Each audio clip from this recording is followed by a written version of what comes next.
함께 나누실 성경 말씀 고린도전서 7장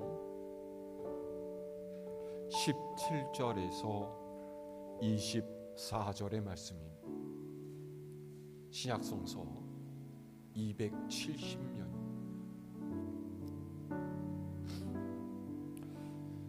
고린도전서 7장 17절에서 24절까지 제가 한 절, 여러분이 한 절씩 교독하겠습니다. 오직 주께서 각 사람에게 나눠주신 대로 하나님이 각 사람을 부르신 그대로 행하라. 내가 모든 교회에서 이와 같이 명하노라.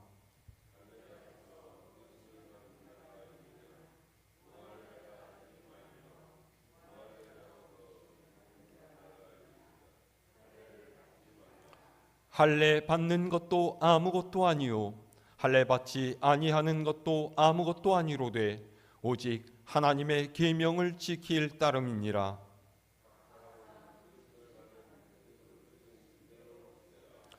내가 종으로 있을 때에 부르심을 받았느냐 염려하지 말라. 그러나 네가 자유롭게 될 수 있거든 그것을 이용하라.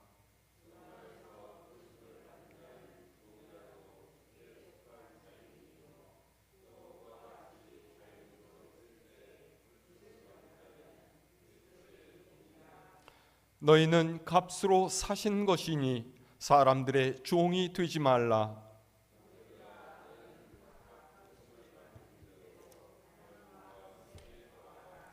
아멘. 할렐루야.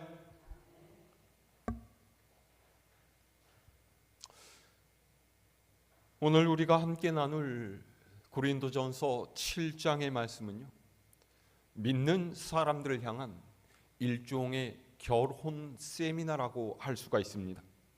그러니까 남녀 간의 관계에 대해서 묻는 이들, 좀 더 정확하게는 결혼을 앞두고 있거나 결혼 생활을 하고 있는 이들에게 사도 바울이 신앙적인 측면에서 조언하고 있는 말이라는 거예요. 오늘날에도 결혼에 대한 여러 가지 말과 의견들 무척이나 많지 않습니까?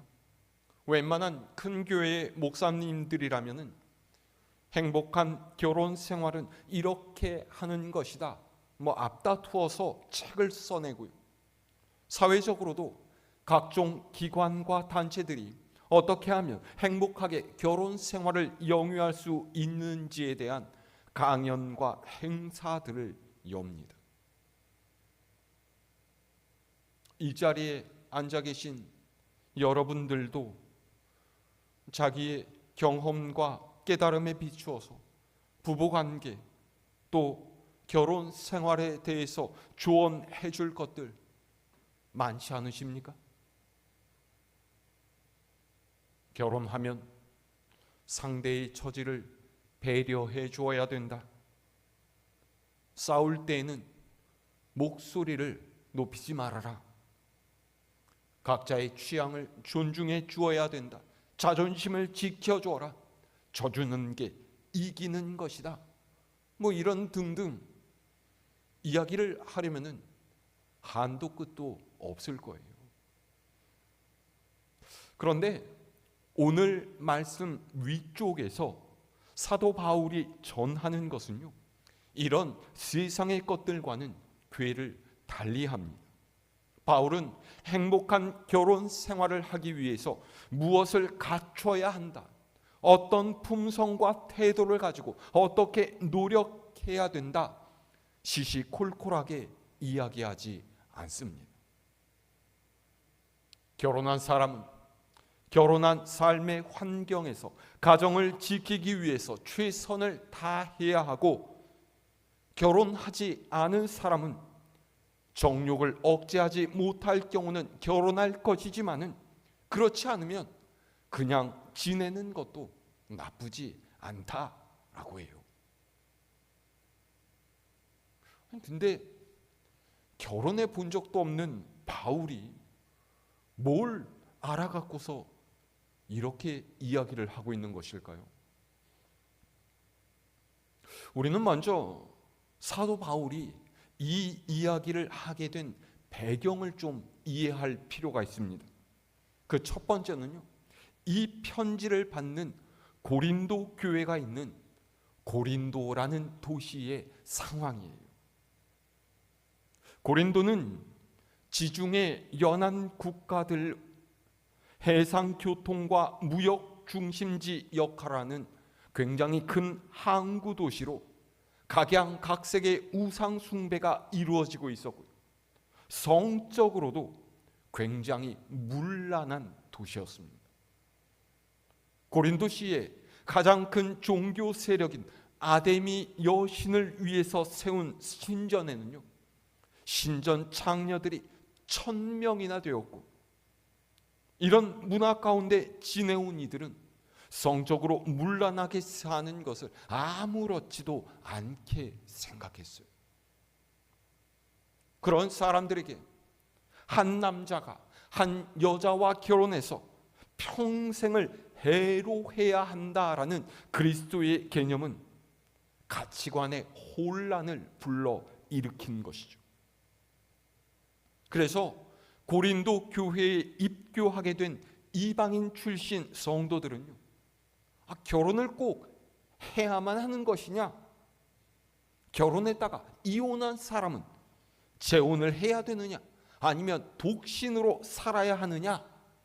이런 질문들을 쏟아냈던 거예요. 게다가 향락적인 도시 문화에 대한 반동으로 일부 교인들 사이에서는 성관계는 모두 죄라고 생각하고서 철저하게 금욕 생활을 해야 된다, 이렇게 가르치는 사람들이 생겨났던 거죠. 또 신앙인이라면 육체적인 순결을 유지해야 한다라고 하면서 지금 함께 있는 배우자와 별거를 하든지 또는 이혼을 해야 된다, 이렇게 주장하는 사람들까지도 생겨났어요. 가장 문제가 되었던 것은요, 믿지 않는 배우자를 둔 교인은 어떻게 해야 하느냐 하는 문제였어요. 여러분, 믿지 않는 배우자를 어떻게 돼야 합니까? 어떻게 해야 돼요? 전도해야 돼요? 네, 맞습니다. 전도하면 되는 겁니까? 전도가 안 되면 어떡합니까? 그러니까 전도를 하게끔 행동을 했는데 그게 안 되면 어떻게 해요? 끝까지 기도하면 돼요? 언제까지 해요? 죽을 때까지? 천국 가기 전까지? 하나님이 들어줄 때까지? 안 들어주시면 어떻게 해요? 그러려니 해요? 그러면은 하나님이 들어줄 때까지 그동안 그 불신자 배우자와 살면서 내 신앙생활에 어려움을 당하고 문제가 일어나는 건 어떡합니까? 감수해야 될 몫이에요? 무조건 참으면 됩니까? 이런 혼란스러운 고린도 교회 교인들의 질문에 대답하기 위해서 바울이 이 편지의 결혼 생활에 대해서 특별하게 언급을 한 거예요. 그리고 두 번째로요, 바울이 결혼 생활에 대해서 그렇게 특별한 의미를 부여하지 않은 것은요, 주님께서 오실 날이 멀지 않았다라고 생각했기 때문이죠. 주님께서 오셔서 우리가 천국에 가게 되면 이 땅의 삶과는 전혀 다른 날들을 맞게 될 것이니 신앙 때문에 당장 지금의 삶에 평지풍파를 일으킬 필요가 없다라는 거예요. 그런데 여러분, 이 말은 내 믿음을 삶에 맞춰라 라는 뜻이 아닙니다. 신앙인은 믿음의 삶을 맞춰가는 사람들이지 그와는 반대로 살아서는 안 돼요. 다만 믿음으로 사는 것에 지혜로운 적용이 필요하다라는 것이죠. 무엇이 지켜야 할 것인지 또 어떤 것이 중요하고 안 중요한지를 가릴 수 있는 분별력이 있어야 한다라는 말입니다.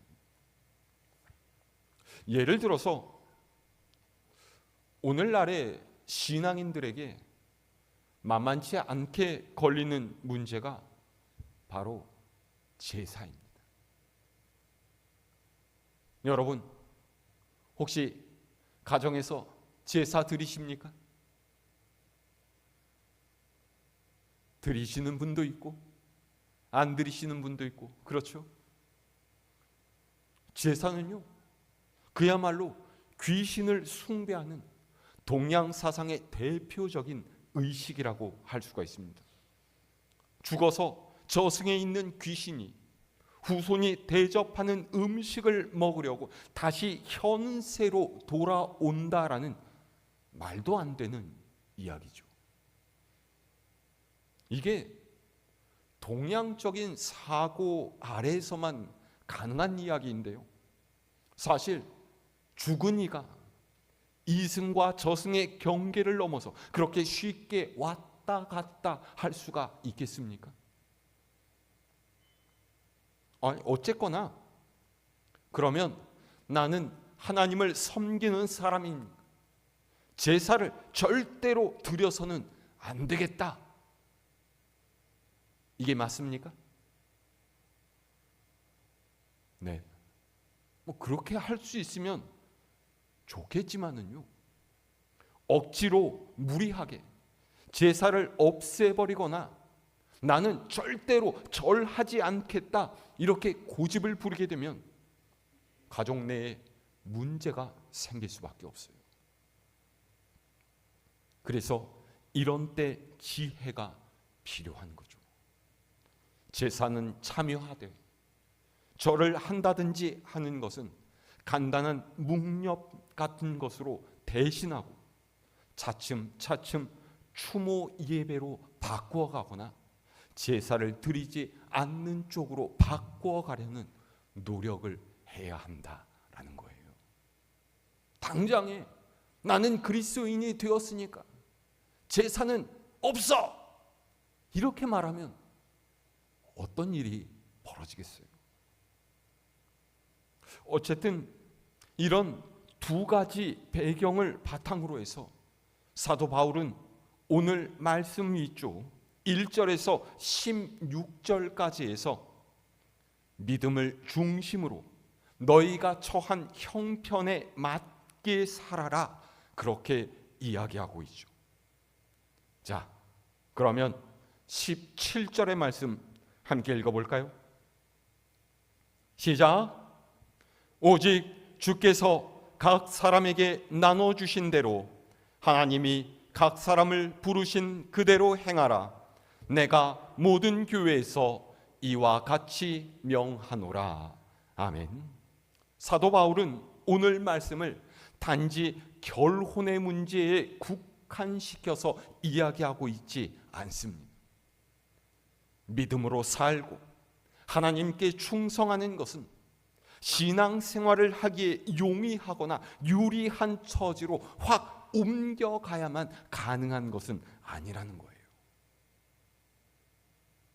여러분, 바울이 왜 이런 이야기를 하고 있습니까?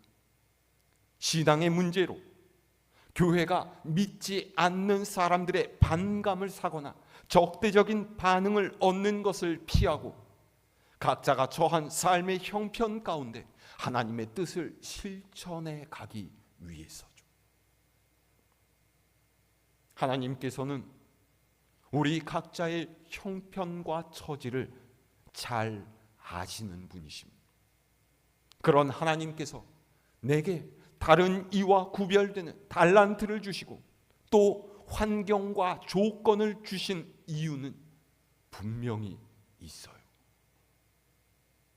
그래서 그 하나님의 뜻을 헤아리면서 성실하게 믿음을 실천해 가는 것이 필요하다라는 것이죠. 자, 그 다음 말씀 볼까요? 18절에서 19절 말씀. 시작. 할례자로서 부르심을 받은 자가 있느냐? 무할례자가 되지 말며 무할례자로 부르심을 받은 자가 있느냐? 할례를 받지 말라.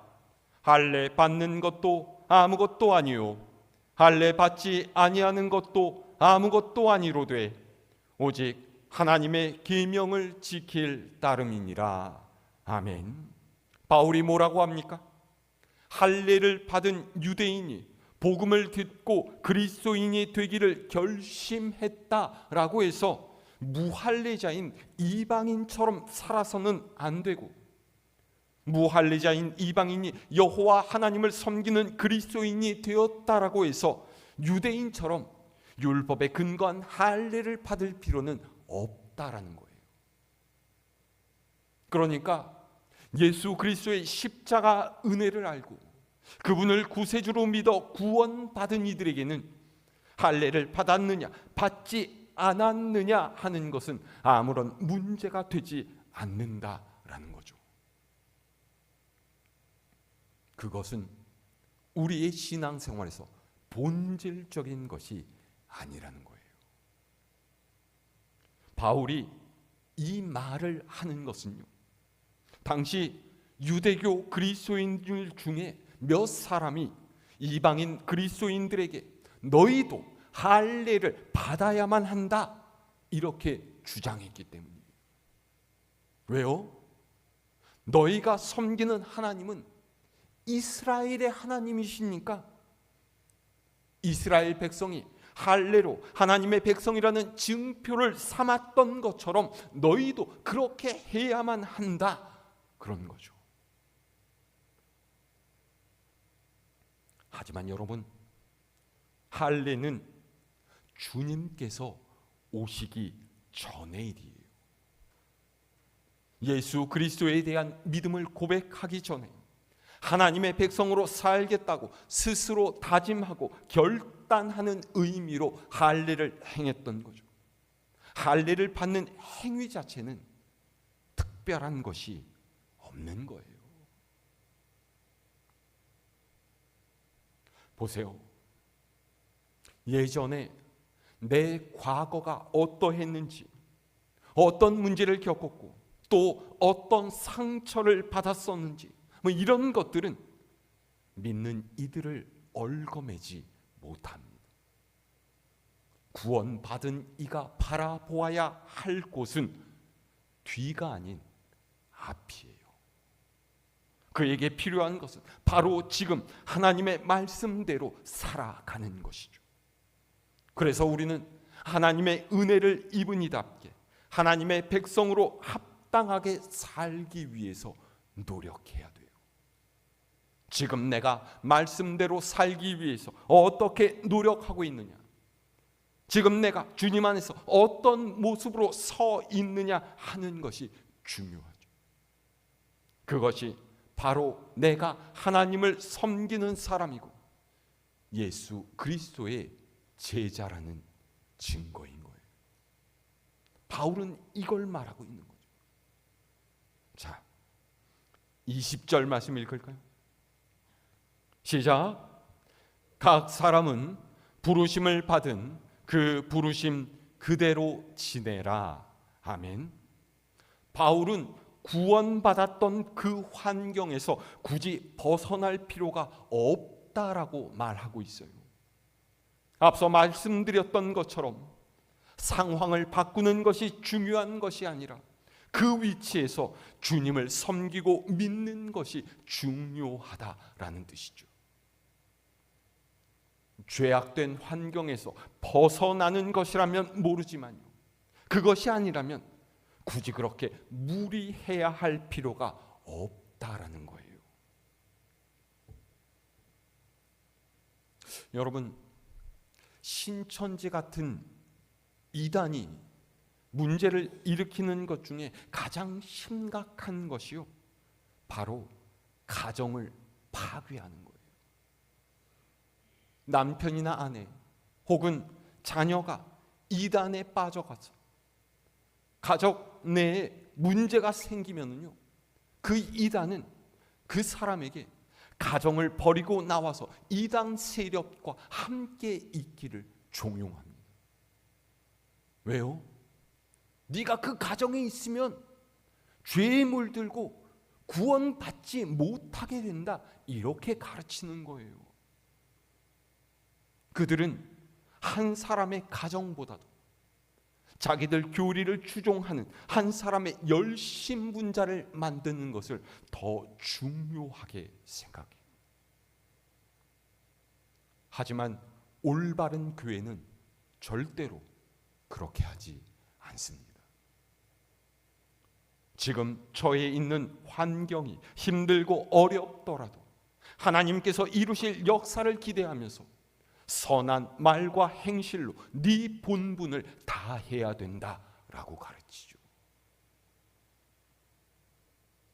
이런 맥락에서 사도 바울은 종과 자유인의 문제 또한 이야기하고 있어요. 자, 21절에서 23절의 말씀입니다. 시작. 네가 종으로 있을 때에 부르심을 받았느냐? 염려하지 말라. 그러나 네가 자유롭게 될 수 있거든 그것을 이용하라. 주 안에서 부르심을 받은 자는 종이라도 주께 속한 자유인이요, 또 그와 같이 자유인으로 있을 때 부르심을 받은 자는 그리스도의 종이니라. 너희는 값으로 사신 것이니 사람들의 종이 되지 말라. 아멘. 바울은 종으로 있을 때 부르심을 받았어도 그것이 신앙생활에 아무런 장애가 될 수 없다라고 설명하고 있습니다. 주님 안에서는 종이다, 자유인이나 모두 주님께서 자신의 핏값을 지불하시고 사신 하나님의 자녀이기 때문이에요. 하지만 그리스도인이 되었다고 해도 종에서 자유할 수 있는 길이 있다면 그것을 포기하지 말라고 하죠. 그러니까 문제의 핵심은 종이냐 자유인이냐 하는 것에 있지 않다라는 거예요. 하나님께서 허락하신 삶의 현장에서 자족하면서 하나님의 영광을 위해 사는 것이 중요하다라는 거죠. 23절 보세요. 사람들의 종이 되지 말라라는 말은요, 주인의 명령을 따라서는 안 된다, 노예 해방을 이루어야 한다, 뭐 이런 뜻이 아닙니다. 여기서 사람들이란 하나님 없이 살아가는 세상을 뜻해요. 그러니까 세상의 논리, 세상의 가치에 목을 매고서 물질의 노예, 권세의 노예, 명예의 노예, 정욕의 노예로 살아서는 안 된다라는 말이에요. 그가 어디에 있든 또 무엇을 하든 그리스도인은 우리를 자유하게 하시는 주님으로 말미암아 자유인인 거예요.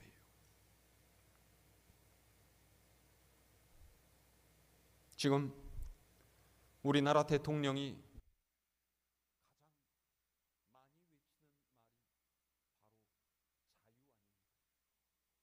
자유 아닙니까? 그런데 그 양반의 자유는요, 사상적으로 굉장히 편향된 자유고요, 자신을 지지하고 떠받드는 이들에게만 허락되는 자유입니다. 그 자유는 다른 사람을 옥죄고 천가르는 자유입니다. 그것이 정말 본래적인 자유의 의미겠습니다.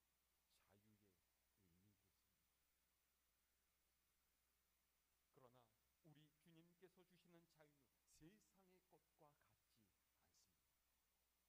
주님 안에 있을 때 우리는 욕심을 따라 살던 인생에서 자유하게 되고, 주님 안에 있을 때 우리는 세상에 헛된 것을 쫓던 삶에서 자유하게 됩니다. 주님 안에 있을 때 우리는 우리를 얽어매던 죄책감과 두려움으로부터 자유하게 되고, 주님 안에 있을 때 우리는 율법으로부터 벗어나 사랑으로 사는 인생이 됩니다.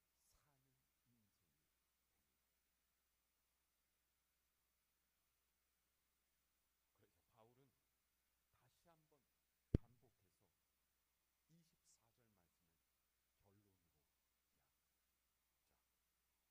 자, 24절 말씀 시작. 형제들아, 너희는 각각 부르심을 받은 그대로 하나님과 함께 거하라. 아멘. 바울이 말하는 것이 무엇입니까?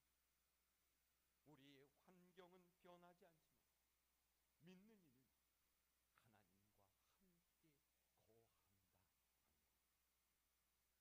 세상 속에서 사는 것 같지만 하나님께서 나와 함께 하시기 때문에 내 삶은 세상 사람들의 그것과는 본질적으로 다르다라는 것입니다. 중요한 것은요, 하나님과 함께 거하는 것, 예수 그리스도를 뒤따르는 것이고요, 성령의 능력을 힘입어 사는 것입니다. 그럴 때 우리는 척박하고 암울한 삶의 환경에서도 아름다운 꽃을